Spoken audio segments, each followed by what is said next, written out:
The ACC is going away. The ACC is going away. And the catalyst for this is maybe less so Florida State and more so ESPN.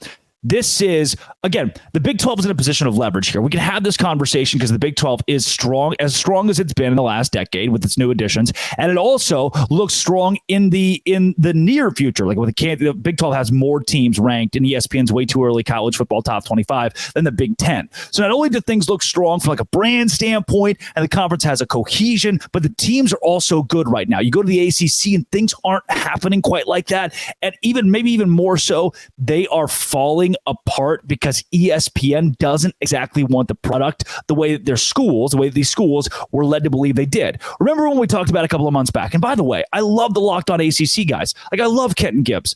I think he is so nails. I listen to that show and it's great. But I hate to say it, I don't know how much longer that show has. And Kenton Gibbs could be a great co-host of Locked On Big 12. I'm inviting him right now.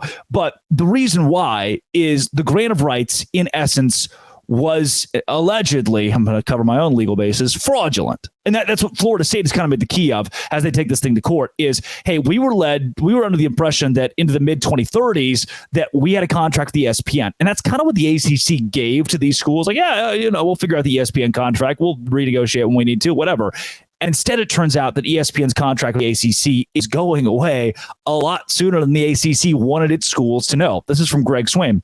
Breaking news. I don't know about if breaking is the right way. 1 year from now, ESPN can end the ACC by canceling the media contract, thus ending the grant of rights. Why would ESPN do this? Because they can pay for the current ACC teams they won in other conferences and dumping the schools they now lose money on.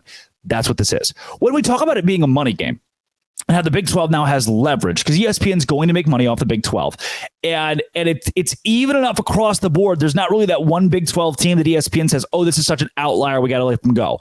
Boston College gives you the Boston market, right? You would think that. We have these conversations all the time of, oh, does this team give you, like, does Miami give you the Miami market? And then you look closer and you're like, oh, does it? Does it? Like, does Boston College give you the Boston market? No, we're not adding any excess viewership because of Boston College. We're not adding any excess viewership off of a Syracuse, right? It's like, it's kind of like it's a few hours away from New York City. We get the New York market. No. And ESPN knows that. They know the teams they make money off of. They know the games they make money off of. They know the games they lose money off of. And there are games they lose money off of. And what did the ACC just do? My brothers and sisters in Christ, here's why the ACC is not going to last much longer. And it's not even Florida State's fault. It's because you brought in SMU, Cal, and Stanford. SMU is not going to bring you a ratings bump. It had some of the worst ratings, some of the worst attendance that I saw out of teams that claim to be Power 5 this last season. There were some real S words that SMU put out there. Then you bring in a Cal. How many people are going to watch Cal play? How many people are going to watch Cal play Louisville? I think Louisville could be a valuable brand. I think ESPN thinks Louisville could be a valuable brand, or they wouldn't be in the ACC. But there are aspects of this conference that are not going to be profitable enough to justify keeping the entire league together when you could pick and pull even a Pitt. You could pull a Miami. You could pull a Clemson. You could pull a UNC and a Virginia and say, hey, look, or a Virginia Tech or an NC State if they have to come with those schools and say, let's put you somewhere else. Whether that's the Big 12 or not, I'm not saying that this is going to be the Big 12, that the catalyst to this is the Big 12 poaching these teams. It very well could be. I believe there's a scenario in which that happens. But overall, it's going to be somebody. Even if it's not the Big 12, it's the SEC. It's the Big 10. It's money. Money. The CW is not going to bring in the revenue the ACC wants. And ESPN sees that and laughs. Like the ACC bringing in CW games, bringing in three teams that are irrelevant in football at this point. Stanford, you could kind of make a case that they're okay and their Olympic sports are good. Those three from out west now playing in the East Coast Conference, the Atlantic Coast Conference. Not only does it not make sense from a just you and me standpoint, it doesn't make sense from a viewership standpoint. People aren't going to watch this. And now, where these schools were led to believe that ESPN was signed on through, like 10 years, like 2030 something. Now, that's gone away. ESPN they never said that. They're like, you told your guys that. We didn't say that. And Florida State exposed all this. Now we know, like it was 6 months ago. It was like, this thing could fall apart because the ACC doesn't have the staying power it thinks it does. The power brands want out, and those two things are true. But now we know even more about how the ACC is falling apart right before our eyes. And if you were the Big 12, the same way the Pac-12 fell apart, if you're the Big 12, you go and get the brands that you can get. ESPN is going to be the one that helps fund this. They're going to be the one that says, we could use the viewership numbers of North Carolina somewhere else better than we could in the ACC. ESPN doesn't have any allegiance to the ACC.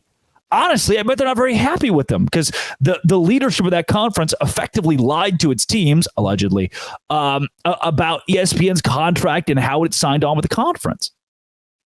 What, you wouldn't like that if you were ESPN?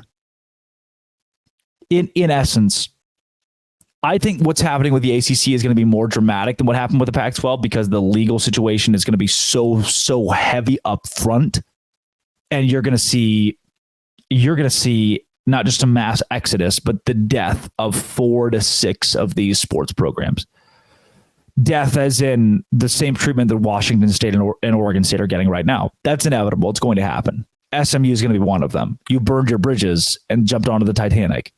There was but the Pac-12's Titanic just went down, and now we're going to do it all over again. Now that you are inside the submarine that's visiting the Pac-12, that's visiting the Titanic. Congrats. Where's that going to get you? Coming up, transfer portal, Locked On Big 12, part of the Locked On Podcast Network, your team every day. Today's show is brought to you by Game Time. Game Time is where I go when I want to go to the game or a concert or the theater. Game Time is the best app. Download the app. It's an app right now to get an extra $100 in Vegas if you were there for the big game. Would you buy yourself a great dinner, put it all on red, have fun with $100 on the big game in Vegas using Vegas 100? Get $100 off at Game Time with Vegas 100 for the big game. Look.